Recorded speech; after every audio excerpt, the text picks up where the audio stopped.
इस वक्त हम नागपुर में मौजूद हैं और हमारे पीछे आपको विश्व हिंदू परिषद और बजरंग दल का बोर्ड दिख रहा होगा। नागपुर में जो भी हिंसा भड़की उसके बाद कारण ये बताया गया क्योंकि औरंगजेब का पुतला जलाया गया और कुरान लिखी हुई एक चादर को जलाया गया, जिस पर कलमा लिखा हुआ था एक चादर पर, उसको जलाया गया।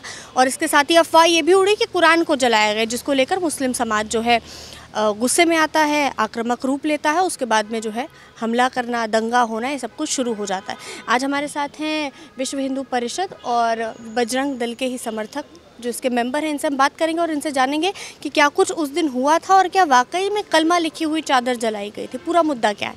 भैया क्या नाम है पहले तो? कमल हरियाणी, बजरंग दल संयोजक नागपुर महानगर। आप जैसे हम अध्यक्ष बोलते हैं वैसे हमारे में संयोजक होता है जी। आप सबसे पहले तो मुझे ये बताइए कि वहाँ पर माहौल कैसे बिगड़ा? आप लोग किस समय जैसे अपना प्रोटेस्ट कर रहे थे, उसके बाद में एकदम से क्या होता है, कैसे भीड़ आती है? क्या पहले से वहाँ पर मुस्लिम समाज के लोग थे जब आप प्रोटेस्ट कर रहे थे, क्या हुआ बताइए। देखिए, देश की ये प्रथा रही है कि हमें जब आज़ादी नहीं मिल रही थी तो आंदोलन स्वरूप ही एक भव्य चीज़ खड़ी होती है और हमें आज़ादी मिलती है। तो आंदोलन हमारे खून खून में बसा है और बजरंग दल का जन्म ही आंदोलन से हुआ है। तो आंदोलन तो बजरंग दल करता ही है और संवैधानिक तरीके से ही करता है। अब ये देश कोई टेररिस्ट देश में तो यहाँ नहीं पल रहे। जो भी होता है संविधान से चलता है ना। हम पुलिस प्रशासन से मदद लेते हैं, परमिशन लेते हैं, तभी कोई आंदोलन करते हैं। ऐसे कोई भी रोड पे उतर जाए तो वो हो जाएगा, ऐसा होता है क्या? संभव है क्या? मैं आपसे पूछता हूँ, नहीं हो सकता। तो हमने भी परमिशन ली होगी, क्या करना है क्या नहीं करना है, उसी हिसाब से हमने तैयारी की थी और हमने आंदोलन किया। वहीं बाजू में महाराज की जो प्रतिमा है महल में, वहाँ एक बाजू में एक मस्जिद भी है, वहाँ कुछ युवक ऑलरेडी बैठे थे। जब हमारे सभी कार्यकर्ता, बजरंग दल के कार्यकर्ता औरंगजेब मुर्दाबाद, औरंगजेब की कब्र उखाड़ के फेंक देंगे, ऐसे नारे लगा रहे थे, जो कि सही है। औरंगजेब एक क्रूर शासक था जिसने हिंदुओं को धर्मांतरित करने का प्रयास किया। ये इतिहास में उन्होंने खुद लिखा है कि उन्होंने अपने बाप को तड़पा तड़पा के मारा, इतना सा पानी देते थे। ये तो हमारी हिंदू संस्कृति, हमारे पूर्वज गुजरने के बाद भी हम पैत्र मनाते हैं और उनको पूरा खाना और पूरा पानी हम समर्पित करते हैं, वो चाहे पक्षी के रूप में वो हो। तो आप मुझे बताइए सही और गलत कहाँ है? औरंगजेब ने क्या क्या किया ये हम सब ने देखा। छत्रपति शिवाजी महाराज के जो सुपुत्र थे, जिनको हम छावा के नाम से जानते हैं, छत्रपति संभाजी महाराज, उनको 40 दिन प्रताड़ना दी, उनकी आंखें निकाल ली, उनका हर एक अंग का टुकड़ा उन्होंने काट दिया।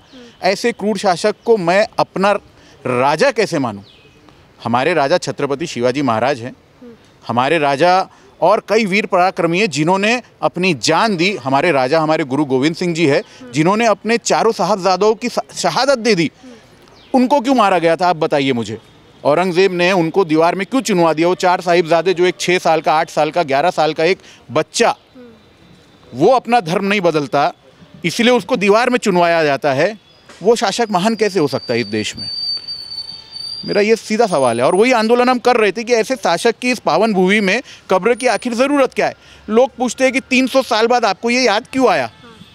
मैं पूछता हूँ, हमें बाबरी विवादित ढांचे से लेकर राम मंदिर बनाने में 500 साल का आंदोलन लग गया, 500 साल बाद हमें यश मिला, तो क्या 300 साल बाद हमें इस कब्र को उखाड़ फेंकने का यश नहीं मिल सकता? समय तो परिवर्तन लेता है ना। समय जब आए, अच्छा, एक आदमी 50 साल धंधा करता है, उसको यश नहीं मिलता, 91 साल में अगर मिल गया तो वो क्यों मिला? मेहनत करना हमारा काम है, उसका रिजल्ट जो भी हो देखा जाएगा। अच्छा, जो आप लोगों ने चादर जलाई उस पर वाकई में कलमा लिखा था? देखिए, पहली बात तो वो चादर नहीं थी, यही भ्रम तो फैलाया गया। मैं तो आपको मीडिया के माध्यम से विनंती करता हूँ कि आप उसको चादर बोले ही ना। वो एक टुकड़ा था कपड़े का। हम लोग तनस लेके आए थे, वो जमा थी, हम लोग तनस से उसको बीन रहे थे, हमारे कार्यकर्ता बैठ के वहाँ पे। उसके ऊपर पोस्टर चिपकाएगा, वहाँ कपड़ा पड़ा था एक, उसको ऊपर से अब हरा रंग की हर चीज़ चादर हो गई है दुनिया में, तो फिर ऐसा क्या करेंगे? अब कई लोग बोलते हैं कि जो हमारे ध्वज में हरा रंग है वो ये है, लेकिन वो स्वजलम सुफलम आप जब देखें तो वो हरित क्रांति का संदेश है हमारे ध्वज में, तो वो भी चादर है क्या? वो हरा रंग हमारे झंडे में जो, वो भी चादर हो गई। अब हरा रंग चादर हो जाएगी, ये तो मेरे को नहीं समझ में आता। अब हमारी मूर्तियों के ऊपर क्या क्या किया जाता है। उस दिन आप दंगे में देखिए, हमारे मंदिर में घुस के दंगाइयों ने हनुमान जी के ऊपर पत्थर फेंकने की कोशिश की, दरवाजे पटके। मैं बोलता हूँ, इतने शांतिपूर्ण समाज से आप हैं तो आप संविधान को मानिए ना। संविधान हम मानते हैं ना, हिंदू तो मान ही रहा है ना। संविधान सिर्फ हिंदू को दिया गया है, बाकी किसी को नहीं दिया गया है यहाँ पे।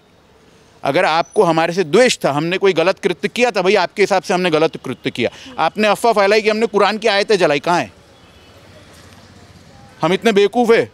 हम पागल दिखते हैं क्या? हम पढ़े लिखे नहीं है क्या? हमको नहीं समझता कि आ बैल मुझे मार, अच्छे खासे नागपुर की ऐसी तैसी हम खुद करा लेंगे।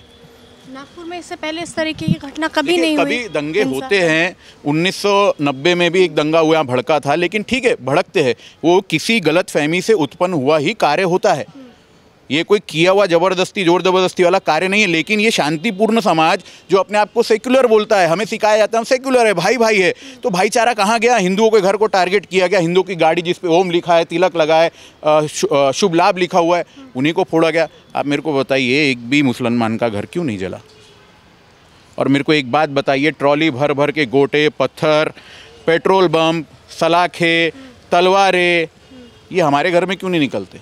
जब मैं मुस्लिम इलाके में जाती हूँ, कल मैं वहाँ गई थी, तो वहाँ पर लोगों ने मुझसे बोला कि हमने ये सब कुछ नहीं किया, बाहर से लोग आए थे, उन्होंने दंगा भड़काया, वो ये करके चले गए, हम लोग तो नहीं थे इस दंगे में शामिल। मैं आपको एक बात बताऊँ, आपका घर कहाँ पे है? यूपी। मैं ज़बरदस्ती घुस सकता हूँ? 2 चप्पल मारोगे आप मुझे खींच के, बाहर निकाल दोगे? इनको कैसे आने दिया?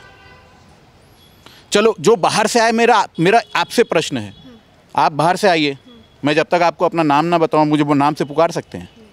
जब तक मैं नहीं बताऊंगा कि आपको ये करना है, आपको इसको मारना है, आपको इसको तोड़ना है, आपको इसका घर चलाना है, किसको ख्वाब आया कि हिंदू कहाँ रहता है? साधारण सी बात है। देखिए, विषय गोल गोल घुमा के बात करने की बात नहीं है। कृत्य करने के बाद किया है तो उसको मान लो, मानोगे तो अच्छी बात है, नहीं मानोगे तो गोल गोल घूमते रहो। अब पुलिस तो खुद दिखा रही है ना, जो वीडियो आ रहे हैं, दंगाई खुद मुंह पे कपड़ा लपेट के, उसमें एक भी हिंदू भाई दिख रहा है क्या? नहीं दिख रहा है। आप रमज़ान के पावन पर्व पे हो, आप खुदा की इबादत करते हो, उस चीज़ के लिए हम फोकस करें ना। आप वो सब छोड़ के इस दंगा को फैलाने में लगे हो। फिर आरोप लगाया जा रहा है कि बजरंग दल और विश्व हिंदू परिषद ने नागपुर में ईद का माहौल ख़राब कर दिया। ये तो गलत बात है ना, हमने थोड़ी दंगा किया है। सोशल मीडिया पर भी यही चल रहा है। हमने कहाँ दंगा किया है? हम तो आंदोलन करके घर चले गए। घर जाने के बाद पत्थर भी हमने खाए, गाड़ियाँ भी हमारी जली, घर भी हमारे जले, दंगाई भी हम हो गए। ये तो बढ़िया है। और वो बेचारे सब बढ़िया लोग हैं। ये तो हिंदुस्तान इतिहास में देख ही रहा है, चाहे नूह हो, चाहे कोई भी दंगा हो, दंगा तो हिंदू ही करता है, जूते भी वही खाता है, सब कुछ वही होता है। शोभा यात्रा पे पत्थर हमारे फेंके जाते हैं, दुर्गा के पंडालों की परमिशन हमको लेनी पड़ती है हाथ जोड़ जोड़ के। ये आंदोलन करने उतरे थे तो इन्होंने परमिशन ली क्या किसी से कि हम आंदोलन कर रहे हैं, इन्होंने गलत किया? लिखा एक लेटर किसी को, उतर गए रोड पे। ये संविधान मानते हैं और हम संविधान विरोधी हैं। आपके सामने सब चीज़ें देखिए आपको। तो शाम को जैसे इफ्तारी जो कहते हैं वो होती है, उसके बाद ये सब कुछ माहौल बिगड़ा। जैसे आप लोगों ने प्रोटेस्ट अपना ख़त्म कर दिया और उसके बाद मुस्लिम समाज के लोग आते हैं मस्जिद से अपनी नमाज़ ख़त्म करने के बाद। देखिए, उस समय वहाँ पे भी कुछ युवा मौजूद थे, 30-40 युवा ज़बरदस्ती वहाँ जमा होके औरंगज़ेब आलमगीर जिंदाबाद, छत्रपति शिवाजी महाराज की प्रतिमा के पास थोड़ी गाली गलौज करना, ये सब हम तो नहीं करते। अच्छा, ये हो रहा था वहाँ पर जिस वक्त हम लोग निकल गए थे। हमें फ़ोन पे मैसेज आना चालू हो गए, कॉल आना, क्योंकि हम लोग वहाँ से कलेक्टर ऑफिस चले गए थे, हमें डेपुटेशन देना था कलेक्टर साहब को। तो हमको कलेक्टर ऑफिस पहुंचने तक के इस नियोजन के बारे में पता लगा कि वहाँ संख्या में कुछ 30-40 युवा जमा हो गए हैं। पुलिस ने उनको वहाँ से खदेड़ा कि ये गलत फहमी है, आप ऐसी गलत अफवाह ना फैलाएं। आप वीडियो में देखेंगे, उसमें 2 मुस्लिम समाज के युवा के ईंट का जवाब पत्थर से हम देंगे, आप लोगों ने कुरान की आयत जलाई है। हम पागल हो गए हैं क्या किसी? और हमको तो ये भी उस समय बोला गया कि ये मस्जिद से जाके चादर लाए, हमें अंदर घुसने देंगे चादर लाने के लिए कि आओ बेटा चादर ले जाओ। तो चादर थी नहीं, ये एक भ्रम फैलाया गया है समाज में ताकि माहौल ख़राब हो। अभी माननीय प्रधानमंत्री आने वाले हैं, राम जन्मोत्सव है, हनुमान जन्मोत्सव है, और इन्होंने ये सोचना चाहिए कि इनका भी त्यौहार है। शांति दोनों तरफ से होती है, युद्ध एक तरफ से होता है। तो युद्ध और शांति बजरंग दल दोनों कार्य जानता है। हम नहीं चाहते कि नागपुर में कोई भी माहौल ख़राब हो। हम भी भाईचारे में बिलीव करते हैं, लेकिन भाई वो बने और चारा हम बने, ये हमें स्वीकार्य नहीं। तो ये सब कुछ जैसे आप लोगों ने बताया कि जब छावा मूवी में आप लोगों ने देखा कि किस तरह से क्या स्थिति, कहीं ना कहीं उससे आपके सेंटिमेंट्स हर्ट हुए? बिल्कुल नहीं, ऐसा कुछ नहीं है। कोई महाराज के साथ जो प्रताड़ना हुई हमने पढ़ा भी है ना, देखने के बाद ही है ना। हमारे लिए क्या पिक्चर देखने के बाद ही हम सब काम करेंगे क्या? ऐसा कुछ नहीं है। तो अब लोग ये कहेंगे कि पिक्चर रिलीज हुई उसके बाद ही ये सब कुछ क्यों होना शुरू हुआ? देखिए दिक्कत ये है ना, देश आज़ाद है, कोई कुछ भी बोल सकता है, मैं भी बोल सकता हूँ, आप भी बोल सकते हैं। पिक्चर रिलीज़ हो गई, पिक्चर हिट हो गई। इसके पहले भी तो कितनी सारी गोधरा कांड की पिक्चर रिलीज़ हुई, तब हमने तो कहा कि किसी की ट्रेन नहीं जला दी, हमने वो देख के तो किसी की ट्रेन नहीं जला दी ना, इनकी गाड़ियाँ जला दी। अब छावा मूवी देखने के बाद ही हम ऐसा करेंगे, ऐसा है क्या? हमें नहीं सिखाया जाता। हिंदू संस्कृति ऐसी है, हम पहले हाथ जोड़ते हैं, प्यार से बात करते, नहीं मानेंगे तो अब क्या करेंगे, जूते तो खाने ही पड़ेंगे। यानी प्रोटेस्ट था औरंगजेब की कब्र को हटाने के लिए? बिल्कुल, और हमारा कोई किसी को ठेस पहुंचाने का कोई इरादा नहीं था, ना ही हमने ऐसा कोई काम किया है। हमारा सिर्फ और सिर्फ मुद्दा जो है, और आज और कल वही रहेगा कि जो कलंकित औरंगजेब की जो वहाँ कब्र है उसको हटाना है, वही आंदोलन हम आगे भी लेके जाएंगे। लोग तो ये, जैसे मुस्लिम समाज के लोग कहते हैं हमको तो परेशानी इससे थी कि आयात लिखी हुई जो चादर थी उसको जलाया गया, औरंगजेब से हमारा क्या लेना देना? आपने खुद वो वीडियो देखा कि गणेशपेट पुलिस स्टेशन के पास कुछ मुस्लिम समाज के युवक जमा होके आलमगीर औरंगजेब जिंदाबाद के नारे लगा रहे हैं। अगर आपको उससे कोई लेना देना नहीं तो ये नारे क्यों लगते? इस तरीके के नारे लग रहे हैं, आपने खुद देखा है वीडियो? बिल्कुल बिल्कुल बिल्कुल हुआ है। आपको उससे दिक्कत नहीं है तो आपने वहाँ जमामवाड़ा क्यों किया? आप भी संवैधानिक तरीके से एक कंप्लेंट डालते पुलिस स्टेशन में, यहाँ सीपी साहब हैं, बाकी प्रशासन है, मंत्रालय है, सब कुछ है यहाँ। आप लेके जाते 100-200 अपना डेलीगेशन कि भैया इन लोगों ने ये गलत काम किया है। आप आ गए रोड पे पत्थर तलवारें पेट्रोल बम सलाखे लेके। हमारे जो वरिष्ठ डीसीपी हैं वो आज घायल है। हमारे उत्तर नागपुर के डीसीपी हैं निकेतन कदम सर, उनके हाथ पे कुल्हाड़ी मारी गई है, हिंदू ने मारी होगी फिर, है ना? आधी रात को निकल के महिला कर्मचारी के कपड़े पे आ गए, पुलिस कर्मचारी के कपड़े फाड़ने पे आ गए। एक महल क्षेत्र में एक बुजुर्ग महिला बीमार पड़ी थी, उनके दरवाजे पे तलवारों से मारा गया। वो महिला खुद वैसे ही बेचारी इतनी बीमार पड़ी थी, 70 साल की बुजुर्ग महिला, उसने तो अपनी आंखों से अपनी मौत देख ली। ये हमने किया। ये सब हम कब करते हैं? आप बताइए ना। हिंदू शुरू से लेकर आखिरी तक तो आज भुगत भोगी है, बोलने के लिए हम हिंदुस्तान में हैं। अच्छा, जैसे उधर से पत्थरबाजी हुई, आप लोग कह रहे हैं तलवारें लेकर लोग निकले, आप लोगों ने अपने बचाव में क्या किया? लोगों ने, जो हिंदू समाज था उसने बचाव में क्या किया? उसने भी क्या पलटवार करने के लिए पत्थरबाजी या कुछ इस तरीके का किया? देखिए, मेरे घर तक जब कोई घात करने आएगा तो सुरक्षा का अधिकार तो हम सबको दिया गया है। हमने तो कहीं शुरुआत नहीं की पत्थरबाजी की, ना ही हम लठ लेके निकले ना तलवार। 1.5-2 घंटा हिंदू सहमा रहा उस क्षेत्र का, अब प्रतिकार तो होगा ना। अपना बचाव करना क्या गलत है क्या? आप बताइए। हमारे शास्त्र में शस्त्र और शास्त्र दोनों है, तो हमें जहाँ शस्त्र सिखाया जाता है वहाँ शास्त्र भी सिखाया जाता है। अपनी सुरक्षा करने का अधिकार सबको दिया गया है संविधान में। तो अगर किसी ने निकल के अपनी सुरक्षा का दायित्व उठाया है हिंदू ने, तो गलत क्या है? क्या मार खाते रहे? उनके सामने निहत्थे पड़े रहे, आओ भाई मार दो, हमारी बहू बेटियों को ले जाओ, ऐसा करें? नहीं होता ऐसा। हम भी अपनी सुरक्षा करना जानते हैं। जैसा जो हमसे व्यवहार करेगा, हाथ जोड़ के हमको मिलेगा, हम गले लगाएंगे। आप अब्दुल कलाम बनिए ना, औरंगजेब क्यों बनना चाहते? अब्दुल कलाम रहेंगे, हम गले लगाएंगे। देश की प्रगति के लिए सोचिए। इनके बाप का पैसा था क्या जो लोगों की गाड़ियाँ जला दिए, घर जला दिए? किसी का सपना था वो गाड़ी, किसी का सपना था वो घर।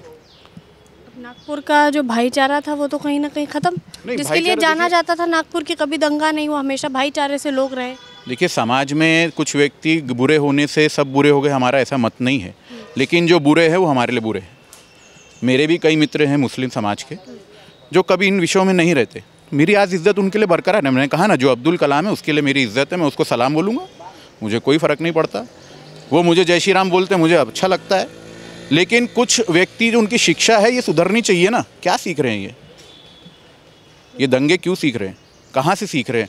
अब आप खुद देखिए, पुलिस जांच कर रही है, वरिष्ठ अधिकारी, आला अधिकारी जांच कर रहे हैं, उसमें बांग्लादेश कनेक्शन निकल रहे हैं। हमने निकाले हैं क्या? नागपुर से बांग्लादेशी मिल रहे हैं, घुसपैठिया मिल रहे हैं, बाहर निकल रहे हैं, पुलिस उनको गिरफ्तार कर रही है, हम तो नहीं कर रहे ना। ये आपके सामने सत्य आएगा, जो भी होगा आने वाला भविष्य देखिए आप, धीरे धीरे इंक्वायरी बैठेगी। आपका बहुत बहुत धन्यवाद। इस वक्त मैं नागपुर में हूँ। नागपुर से आपको दिखा रही हूँ क्या माहौल है, क्या स्थिति थी, और क्या जिस पर आरोप लग रहा है लगातार बजरंग दल और वीएचपी पर ये आरोप लग रहा है कि इन्हीं की वजह से जो इन्हीं लोगों ने दंगे की शुरुआत करी। कहीं ना कहीं ऐसा कहा जा रहा है कि जो कपड़ा था उस पर आयात लिखी हुई थी उसको जलाया, पर ये लोग कह रहे हैं कि उस पर आयात नहीं लिखी थी, वो सिर्फ एक कपड़ा था, वो चादर भी नहीं थी, वो सिर्फ एक कपड़ा था जिसको हम लोगों ने जलाने का काम किया, और एक अफवाह के कारण ये सब कुछ हुआ।